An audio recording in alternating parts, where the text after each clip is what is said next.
Ladies and gentlemen, this is absolutely insane. What has been released by Revolver News and Darren J. Uh, Beatty. I believe that's how you pronounce it. I apologize if I s- screw it up, but anyway. So we all heard on January 6th how the government was nearly toppled over by a guy wearing a buffalo costume. Anyway, what got lost in it was there were bombs placed at the RNC and the DNC headquarters. And that just kind of faded off into the distance, which seems a little weird, doesn't it? You would think that that would be the headliner. I mean, yeah, a bunch of yahoos running around in the Capitol. That's big news. But placing a weapon of mass destruction, a act of terrorism, that doesn't quite make the news. Are you kidding me? That just kind of. And then on top of that, Kamala Harris, the VP elect at that point, was at the DNC at the same time as the bombing. So let's run through here this Twitter thread, shall we? So Darren J. Beatty of Revolver News. Below is courtesy of Thomas Massey, who is a congressman, I think out of West Virginia. I could be wrong. But in my view, this will end up demolishing the regime's J6 narrative and with a major pillar of the Dems' 2024 strategy. You paying attention, Kamala? So in this video, which I have taken the liberty to blow it up a little bit for all to see, if I can find it. There it is. So I'm gonna roll the clip here.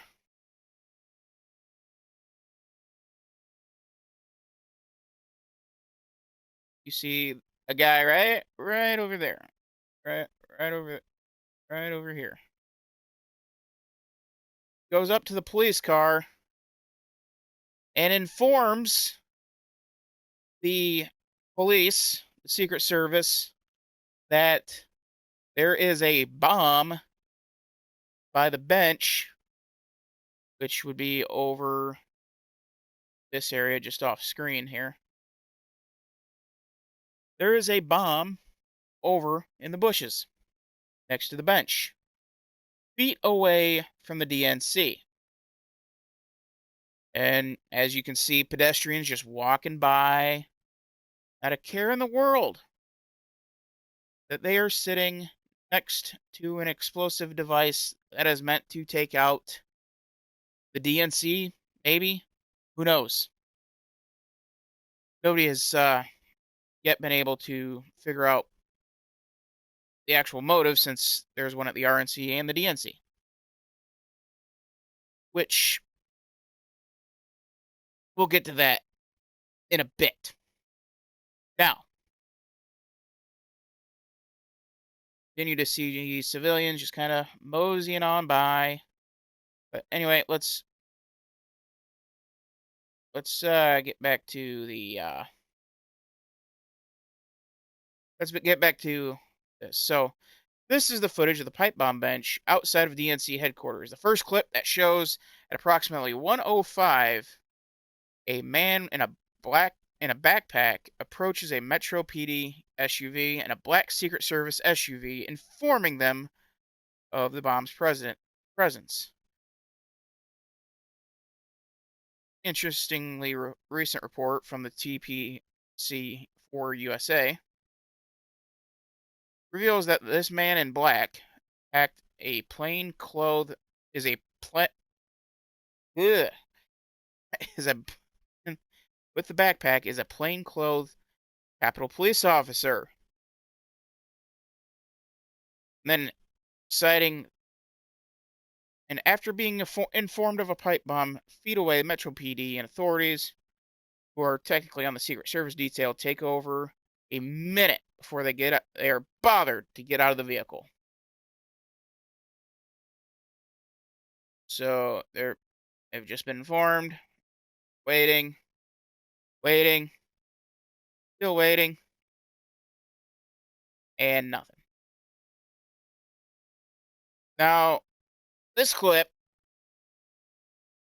Metro PD and Secret Service, they just kind of mosey around, absolutely zero concern for who they're supposed to be protecting, in this case, Kamala Harris.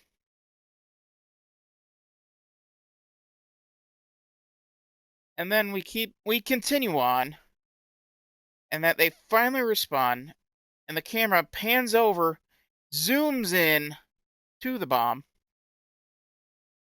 and hold on, stop that right there, right there. You see a coffee cup. Somebody was sitting there relaxing with a coffee cup. In this case, I got Code Red Mountain Dew. They're just sitting back, chilling. Oh, look, pipe bomb. Who would have guessed? And just finished on with his coffee without a care in the world. Now, in this picture, blow this up here, maybe. We see, there we go. That, ladies and gentlemen, is the person who placed the bomb at about 7:52. And now they weren't able to get to the bomb, or nobody saw the bomb until the next day at about 1:08, 1:09 p.m. And here is a picture of the bomb sitting right next in plain view. It is in plain view, ladies and gentlemen. What in the world is actually what all actually happened on that day, on January 6th? We know J6 was too coordinated via spur of the moment attack and a bunch of Trump supporters losing their mind. The, the storming of the Capitol, the riot at the Capitol, that was planned out. By who? We don't know. I don't know. I have my guesses. I think it's someone who spends too much money on an ice cream freezer, who does insider trading, and was the Speaker of the House at the time of the Capitol being stormed. Now, you see here, pipe bomb. You can't miss it. And also, for many of who know, the Secret Service does a sweep essentially every day, every hour. Like, a squirrel farts and the Secret Service knows about it. Especially at this stage in the game, where it is the vice president elect. Now, was this a real bomb? Who knows? Well, there's people that know, but they're not going to say. Now, the question is, why would you put the vice president's life on the line? Quite simply because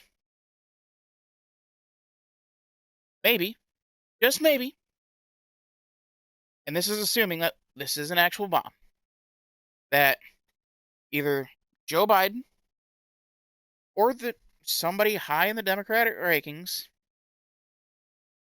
was plotting to potentially kill Kamala Harris.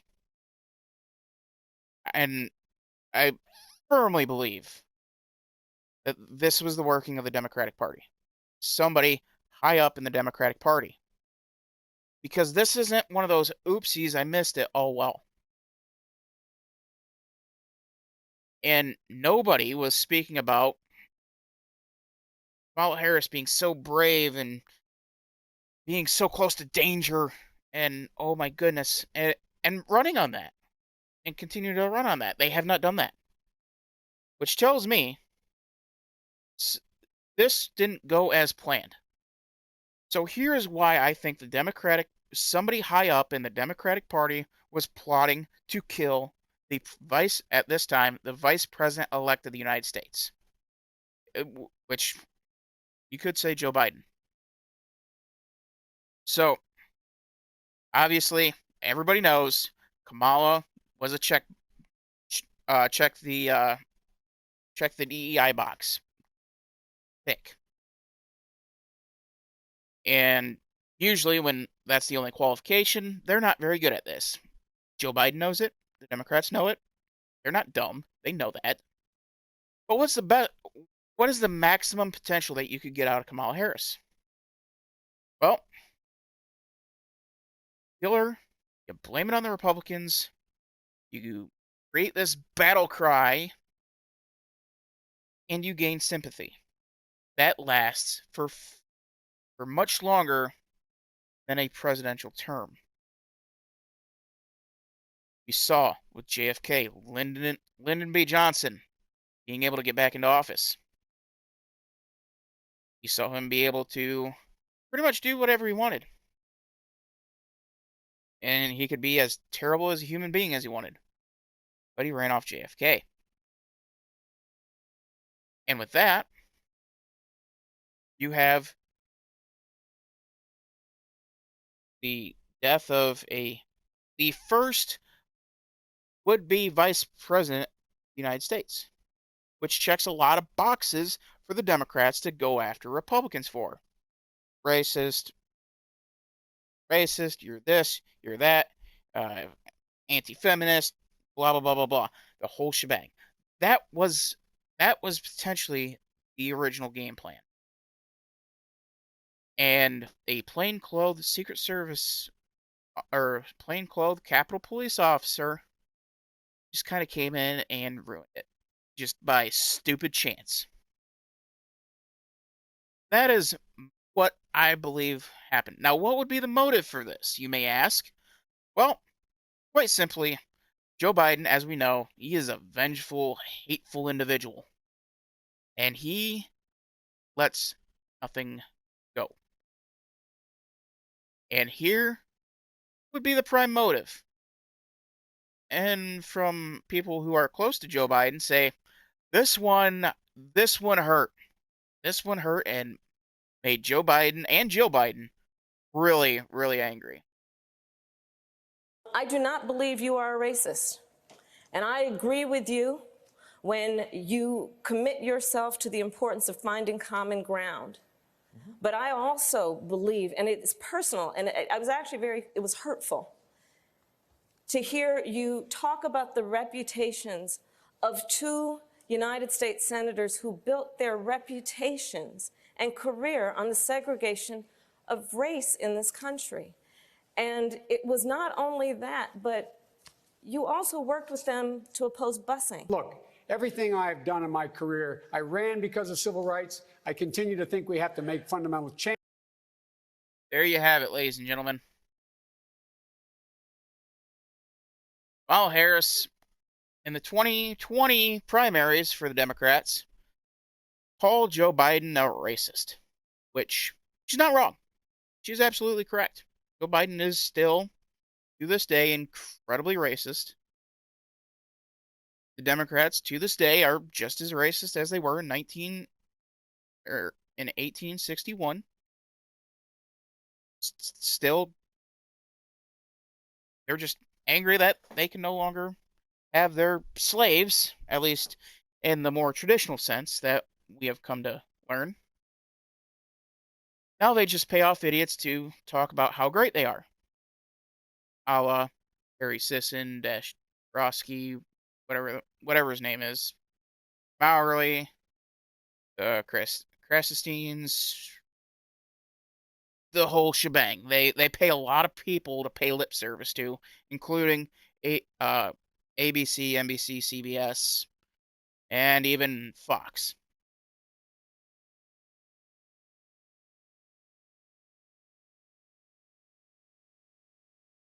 And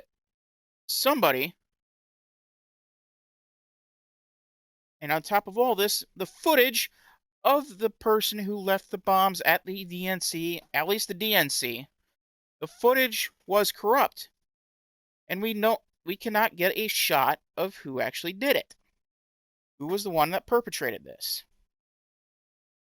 And it was like 1.7 frames per second that the DNC video was, which even at a gas station in the middle of nowhere, North Dakota, you can get a camera that has 8 frames per second for like $10. So someone's gonna have to. There's a lot of explaining that has to go on here. This looks like an absolute total either inside job. It's an absolute total inside job. And by the fact that the media has completely covered it up, they are. Trump's not well. Looks like that's going to be a video here soon. But anyway, this was an inside job. This was something went horribly. Something went to not the plan. Something didn't go as planned. The cat was already out of the bag. But since the Democrats control the media, mainstream media, this does not see the light of day. Stuff like this does not see the light of day, and they do not go any further into it. If I would hazard to guess, this was an attempt by somebody in the DNC, the Democratic Party, who tried to take Kamala's life and use that either as a club against Republicans or use it to win in 2024, knowing the policies that Joe Biden was going to put forth was not going to be popular enough for another election. And a plainclothes Capitol Police officer completely blew this up. Because, as we know, agencies, they don't talk to each other. There's a lot of miscommunications. So, if I would hazard to guess, that is actually what happened here.